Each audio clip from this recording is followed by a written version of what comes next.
Hari ini suratnya sudah di Pak Menpora. Semua administrasi kesehatan interview sudah baik.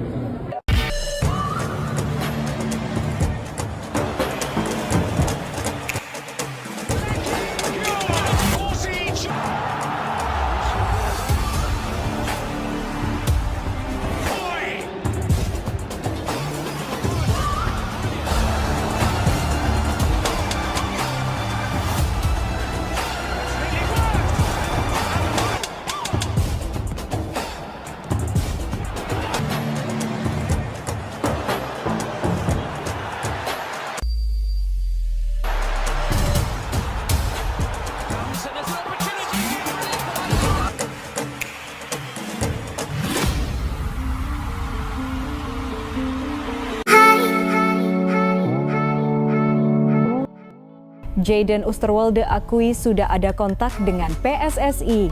Akan jalani naturalisasi dalam waktu dekat.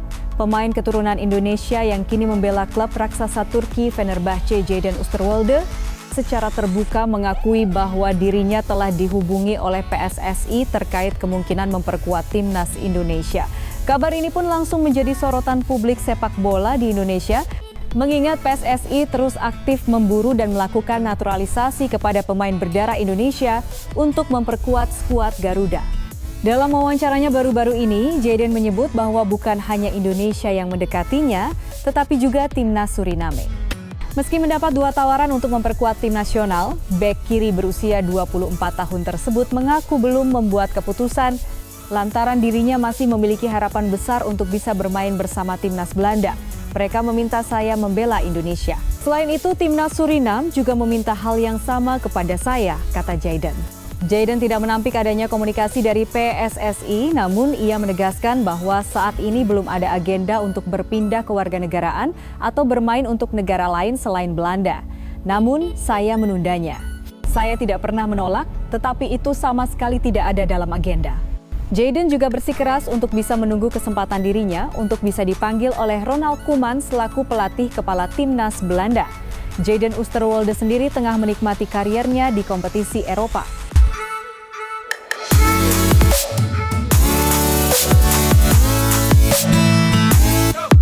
Bersama Fenerbahce, ia tampil reguler dan menunjukkan performa yang menjanjikan.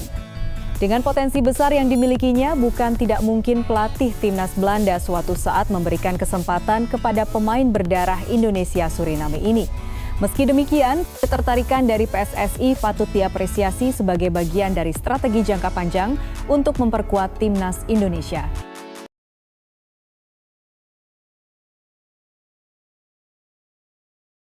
Dalam beberapa tahun terakhir, Indonesia cukup aktif dalam proses naturalisasi pemain keturunan yang berkarier di luar negeri. Keberhasilan mendatangkan nama-nama seperti Jay Itzes, Kevin Dix hingga yang terbaru adalah Ole Romeni menjadi bukti nyata langkah serius PSSI dalam upaya meningkatkan prestasi Indonesia di level internasional. Kondisi ini membuat masa depan Jayden Oosterwolde masih terbuka lebar. Dengan usia yang masih tergolong muda, bukan tidak mungkin pada akhirnya Jayden memutuskan untuk membela Merah Putih. Meski saat ini belum menjadikan Indonesia sebagai prioritas, tidak menutup kemungkinan bahwa ke depannya ia dapat mengubah keputusan jika tak kunjung mendapat panggilan dari timnas Belanda. Kemenkum dukung proses naturalisasi pemain timnas agar bisa tampil di Piala Dunia. Proses naturalisasi pemain untuk timnas Indonesia diperkirakan akan bertambah pemain keturunan Indonesia lainnya yang segera bergabung sebagai warga negara Indonesia. WNI. Kementerian Hukum RI menyatakan dukungannya terhadap langkah ini. Menteri Hukum RI, Supratman Andi Aktas, menegaskan dukungannya kepada PSSI dan Kementerian Pemuda dan Olahraga terkait naturalisasi tersebut. Pokoknya kami Kementerian Hukum pasti akan support PSSI dan Kementerian Pemuda dan Olahraga.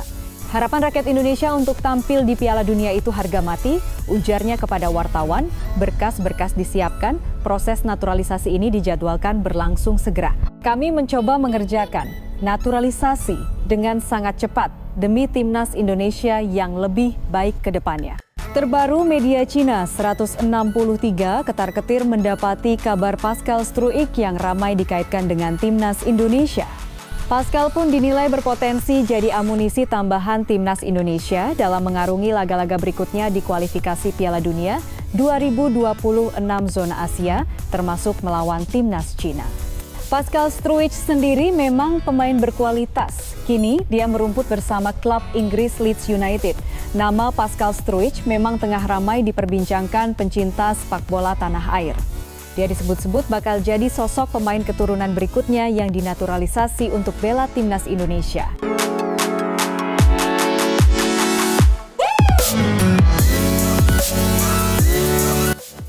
Kabar itu makin ramai disorot usai Pascal Struijk kedapatan berada di tribun sama dengan pelatih timnas Indonesia Patrick Kluivert.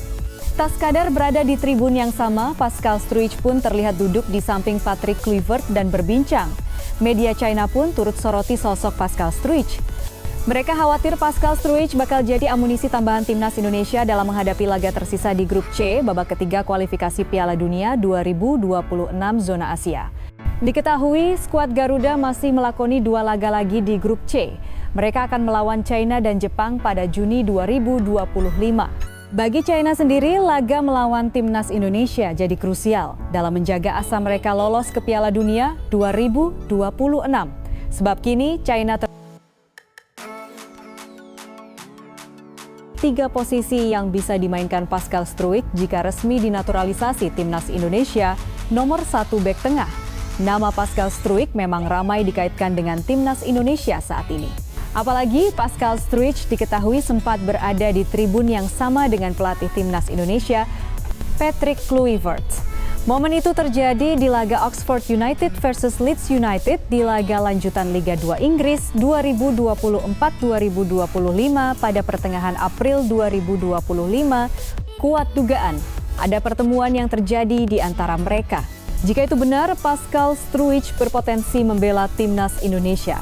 Sebab Struijk memiliki darah Indonesia dan sudah lama diincar PSSI untuk memperkuat Garuda.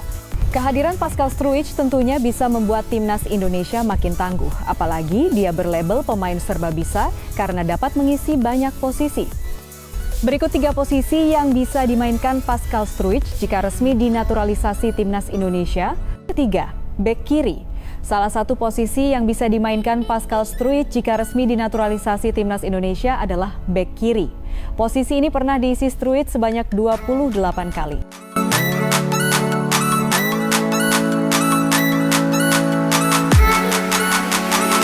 Kalau bermain di posisi tersebut, Struijk pun bisa tampil moncer. Dia bisa mencetak 3 gol dan 1 assist. 2. Gelandang bertahan.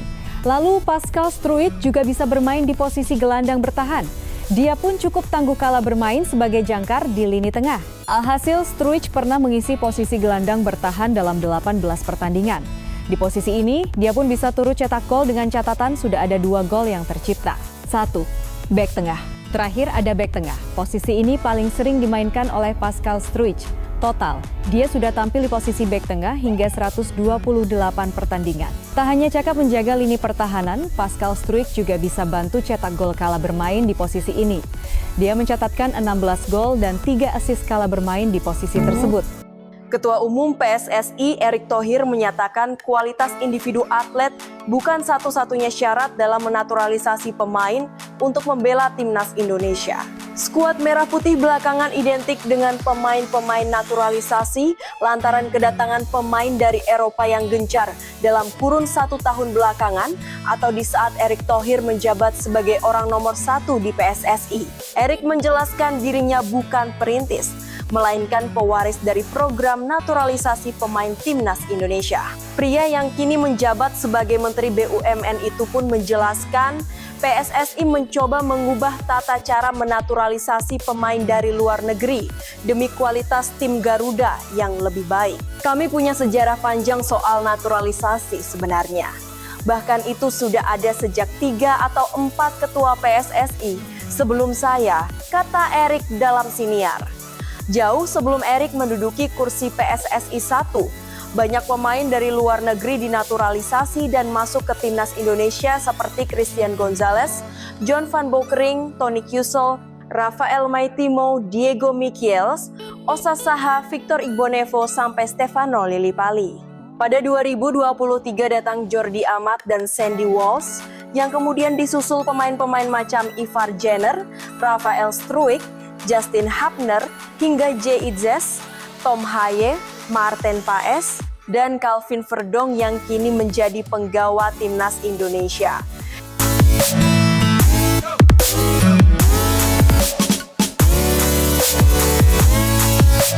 Erik menjelaskan kualitas tetap jadi sorotan utama dalam melakukan seleksi untuk naturalisasi pemain, namun di sisi lain ada pertimbangan lain yang tak kalah penting. Bukan hal baru, namun kami coba memperbaiki naturalisasi ini dengan pemain yang berkualitas dan juga memiliki jiwa nasionalisme. Kami tidak hanya membawa siapa saja, saya sangat percaya hati, dan pikiran harus diberikan semuanya, terang Erik. Saya ingin semua orang yang datang ke pertandingan, tidak hanya pemain, pelatih, dan supporter yang memberikan dukungan luar biasa, mereka juga membawa hati.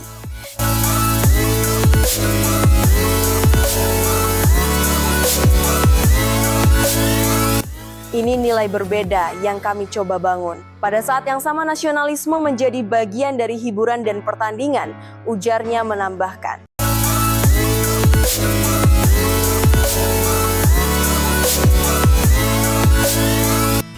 Ciro Alves disebut bakal menjalani naturalisasi untuk menjadi warga negara Indonesia, WNI, tapi belum tentu untuk bisa membela timnas Indonesia. Ciro Alves sangat terbuka untuk bisa menjalani proses naturalisasi agar menjadi warga negara Indonesia. Anggapan ini mencuat setelah kabar pemain 35 tahun itu akan hengkang dari Persib Bandung di akhir musim ini. Ciro Alves telah memberi pengumuman bahwa dirinya akan tidak berada di Persib Bandung lagi. Setelah musim 2024-2025 berakhir, kabar ini meninggalkan kesedihan bagi bobotoh hingga banyak dari mereka yang mendesak Ciro Alves agar dinaturalisasi untuk bisa masuk slot pemain lokal, sehingga bisa tetap berada di Persib Bandung. Istri Ciro Alves, Maria Eduarda Mondadori sendiri sangat terbuka dengan rencana berpindah kewarganegaraan menjadi WNI. Bahkan Maria terang-terangan mengaku sangat betah berada di Indonesia, khususnya Bandung, dan berencana membuka bisnis di sini. Kita mau bisnis di sini, kita ambil rumah, kita mau tinggal di Indonesia, kata Maria dalam live TikTok beberapa waktu lalu. Tapi kita harus naturalisasi bertiga, Ciro, istri, dan anak. Di sesi live TikTok lainnya, Maria Eduarda mengatakan bahwa ia dan sekeluarga akan tinggal di Bandung. Sehingga mereka akan tetap tinggal di Bandung meski Ciro Alves berpindah klub dan sudah hengkang dari Persib. Saya bicara tiap hari, tiap live, saya orang Bandung, betul? Ujarnya. Mungkin kita tinggal di Bandung selamanya, Ciro tidak bisa bermain di Persib lagi tapi kita mau tinggal di sini. Ciro pindah klub tapi kita pilih Bandung sebagai rumah kita, tambahnya. Meski Ciro Alves membuka peluang naturalisasi untuk jadi WNI, tapi untuk bisa membela timnas Indonesia adalah lain hal. Secara aturan, Ciro Alves bisa menjadi WNI karena sudah tinggal menetap di Indonesia selama 6 tahun. Ciro Alves pertama kali datang ke Indonesia pada 2019 saat direkrut Tirakabo dari Chonburi FC. Menpora Dito Aryo Tejo pernah menyatakan kalau ingin mengetatkan program naturalisasi untuk timnas Indonesia. Pemain yang dinaturalisasi harus memiliki darah atau keturunan Indonesia, sedangkan Ciro tidak. Saya kira naturalisasi ke depan tidak dihentikan, tapi filter dan kontrolnya yang harus diperhatikan, kata Dito pada Juni 2024 lalu. Proses naturalisasi ini sendiri yang kebetulan pemain diaspora kita adalah strategi jangka pendek. Naturalisasi untuk kepentingan timnas dan naturalisasi sekarang ini harus memiliki darah Indonesia, tambahnya. Cek harga pasaran 3 calon pemain naturalisasi tambahan di timnas Indonesia. Tinggi banget. Ada potensi PSSI mendapatkan 3 pemain keturunan lagi sebelum FIFA Matchday Juni 2025 dimulai, yakni Pascal Struijk, back, Leeds United, Tristan Guijer, fullback, wing kanan, Peg Zwolle, dan Miliano Jonathans, winger, FC Utrecht. Pascal Struijk kedapatan berada di tribun yang sama dengan pelatih timnas Indonesia, Patrick Kluivert, saat Oxford United menjamu Leeds United pada Sabtu 19 April 2025 dini, hari WIB. Turf war when Burnley play Sheffield United. Some recognizable faces there, Jordi Cruyff. Disinyalir Pascal Struijk dan Patrick Kluivert melakukan pertemuan, entah sebelum atau setelah pertandingan. 1. Tristan Guijer dan Miliano Jonathan lempar kode, sementara Tristan Guijer mengaku sudah didekati PSSI. Di saat bersamaan, pemain timnas Indonesia yang bermain untuk Pax Wall, Eliano Reinders, juga beberapa kali menyodorkan apapun soal Indonesia kepada pemain yang aslinya dimiliki Ajax Amsterdam tersebut. Bagaimana dengan Miliano Jonathan? Ayah Miliano Jonathan, Dennis Jonathan, sudah tiba di Indonesia saat periode FIFA Matchday Maret 2025. Diduga salah satu agenda Dennis Jonathan di tanah air adalah bersua Ketua Umum PSSI Erick Thohir dan pelatih Timnas Indonesia Patrick Kluivert. Nah, kita tidak mau kan ajuan kita kepada FIFA ditolak, akhirnya FIFA tidak percaya kepada kita lagi, seakan-akan kita... Jika nama-nama di atas berhasil dinaturalisasi, kekuatan Timnas Indonesia otomatis meningkat. Pascal Struijk dapat membentuk trio mematikan di jantung pertahanan bersama Mes Hilgers dan Jay Itzes. Tristan Guijer dapat muncul sebagai pesaing Kevin Dix di sektor wingback kanan, sedangkan Miliano Jonathan beroperasi di area winger kanan. 2. Harga pasar Pascal Struijk menonjol. Harga pasar Pascal Struijk begitu tinggi. Mengutip dari laman Transfermarkt, harga pasar Pascal Struijk menembus 15 juta euro atau sekitar 285 miliar. Jika berhasil dinaturalisasi, Pascal Struijk akan berstatus pemain Indonesia termahal. Saat ini status itu dipegang back FC Twin Miss Hilgers yang menembus angka 7 juta euro atau setara 133,3 miliar. Bagaimana dengan Tristan Guijer? Harga pasar Tristan Guijer menembus angka 38,1 miliar. Sementara Miliano Jonathan harga pasarannya berada di angka 900.000 euro atau setara 17,1 miliar. Kehadiran 4 nama di atas otomatis meningkatkan harga pasaran Timnas Indonesia. Harapannya melesatnya value Timnas Indonesia juga berefek kepada peningkatan performa skuad Garuda. Ingin bela Timnas Indonesia, Joel Veltman. Patrick Kluivert tentu saja. Pemain Brighton and Hove Albion, Joel Veltman mengatakan dirinya ingin bela Timnas Indonesia, bahkan ia mengikuti perkembangan skuad Garuda. Joel Veltman sudah tidak asing lagi bagi pecinta sepak bola tanah air, sebab ia kini berkarier di klub Inggris Brighton and Hove Albion. Apalagi pemain 33 tahun tersebut ternyata memiliki darah keturunan Indonesia. Menariknya, ia juga mengungkapkan ingin membela tim merah putih. Veltman juga mengaku bahwa dirinya mengikuti perkembangan Timnas Indonesia yang saat ini banyak melakukan naturalisasi pemain keturunan, tujuannya demi meningkatkan kualitas tim dan mengejar target untuk lolos ke Piala Dunia 2025 mendatang. PSSI juga baru-baru ini melakukan pergantian pelatih dari Shin Tae-yong ke Patrick Kluivert. Joel Veltman mengetahui situasi tersebut. Saya tentu mengerti proyek Timnas Indonesia. Patrick Kluivert tentu saja juga ada di sana sekarang, ucap Veltman dikutip dari Voetbal Premier. Akan tetapi, keinginan pemain Brighton tersebut untuk membela Timnas Indonesia terganjal aturan FIFA. Ia dianggap sudah tidak eligible.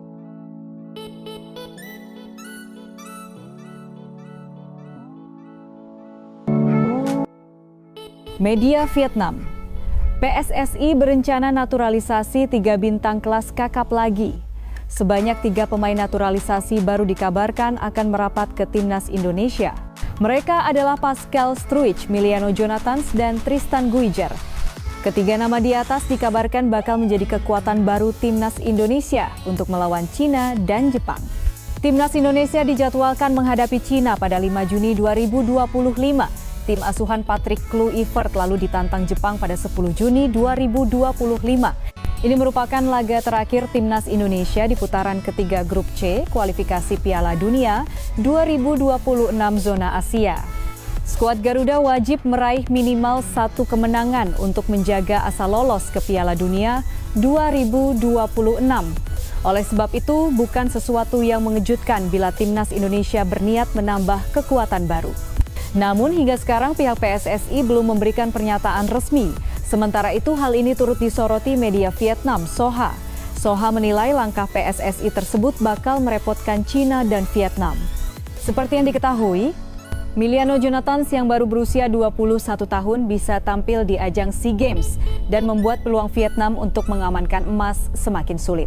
Federasi Sepak Bola Indonesia, PSSI, berencana untuk menaturalisasi 3 bintang kelas kakap lagi dari Eropa.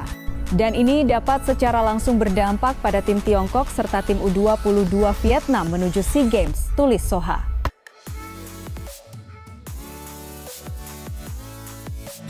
Ketua Umum PSSI Erick Thohir menyatakan kualitas individu atlet bukan satu-satunya syarat dalam menaturalisasi pemain untuk membela timnas Indonesia. Skuad Merah Putih belakangan identik dengan pemain-pemain naturalisasi lantaran kedatangan pemain dari Eropa yang gencar dalam kurun 1 tahun belakangan atau di saat Erick Thohir menjabat sebagai orang nomor 1 di PSSI. Erick menjelaskan dirinya bukan perintis, melainkan pewaris dari program naturalisasi pemain timnas Indonesia. Pria yang kini menjabat sebagai Menteri BUMN itu pun menjelaskan PSSI mencoba mengubah tata cara menaturalisasi pemain dari luar negeri demi kualitas tim Garuda yang lebih baik. Kami punya sejarah panjang soal naturalisasi sebenarnya. Bahkan itu sudah ada sejak 3 atau 4 ketua PSSI sebelum saya, kata Erick dalam siniar. Jauh sebelum Erick menduduki kursi PSSI 1, banyak pemain dari luar negeri dinaturalisasi dan masuk ke timnas Indonesia seperti Christian Gonzalez, John van Bokering, Tony Kusel, Rafael Maitimo, Diego Michels, Osa Saha, Victor Igbonevo, sampai Stefano Lillipali.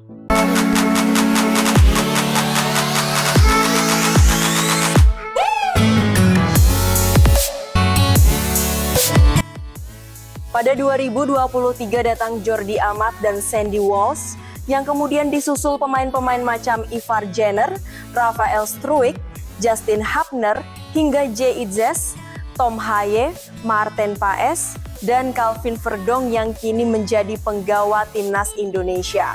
Erick menjelaskan kualitas tetap jadi sorotan utama dalam melakukan seleksi untuk naturalisasi pemain, namun di sisi lain ada pertimbangan lain yang tak kalah penting. Bukan hal baru, namun kami coba memperbaiki naturalisasi ini dengan pemain yang berkualitas dan juga memiliki jiwa nasionalisme.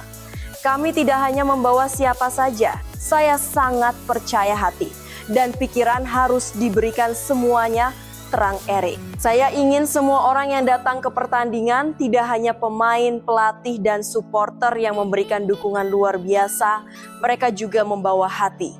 Ini nilai berbeda yang kami coba bangun. Pada saat yang sama nasionalisme menjadi bagian dari hiburan dan pertandingan, ujarnya menambahkan.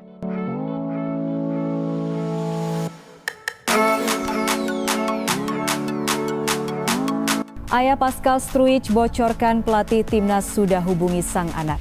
Rumor timnas Indonesia akan dibela oleh bek Leeds United, Pascal Struijk tengah menghangat. Pascal Struijk merupakan salah satu pemain keturunan Indonesia dari Belanda. Pascal Struijk merupakan anak pasangan Frans Struijk dan Francis Weidemuller. Struijk anak kedua dari 3 bersaudara. Sang kakak Casper Struijk juga berprofesi sebagai pesepak bola meski di level amatir. Pascal Struijk sejak kecil sudah jatuh cinta dengan sepak bola. Bersama sang kakak, Casper keduanya sudah bermain bola dari usia dini. Sang ayah, Francis, mengaku bahwa Casper dan Pascal sama-sama berkarir di sepak bola. Meski di awal-awal Pascal Struijk tak dilirik oleh pemandu bakat. Justru sang kakak yang sempat dilirik oleh sejumlah pemandu bakat di Belanda. Namun jalan karier Pascal dan Casper kini bak langit dan bumi.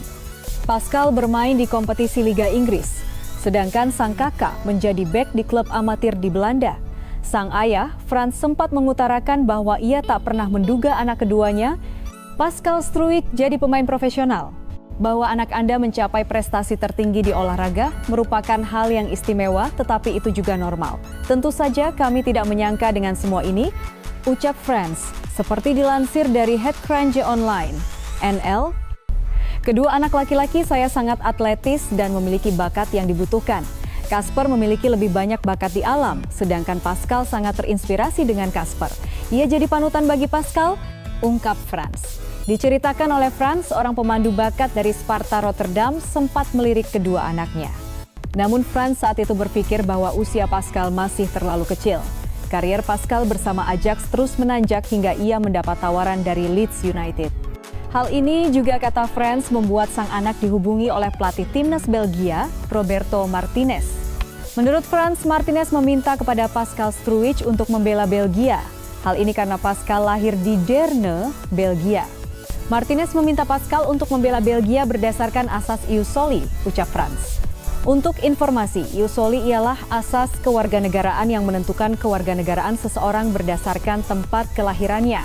Meski kemudian Pascal Struijk menolak Belgia dan sempat ikut seleksi masuk tim Belanda, namun tak masuk ke skuad Orange di Piala Dunia 2022 lalu. Dalam sesi wawancara dengan salah satu media Belanda 5 tahun lalu, Pascal Struijk belak-belakan soal garis keturunan Indonesia yang ia miliki. Menurut Struijk, kakek dan neneknya datang ke Belgia dari Indonesia. Struijk dalam wawancara itu mengatakan bahwa kakek dan neneknya pergi meninggalkan Hindia Belanda. Pascal Struijk tak menampik bahwa ia terkadang memiliki koneksi dengan Indonesia.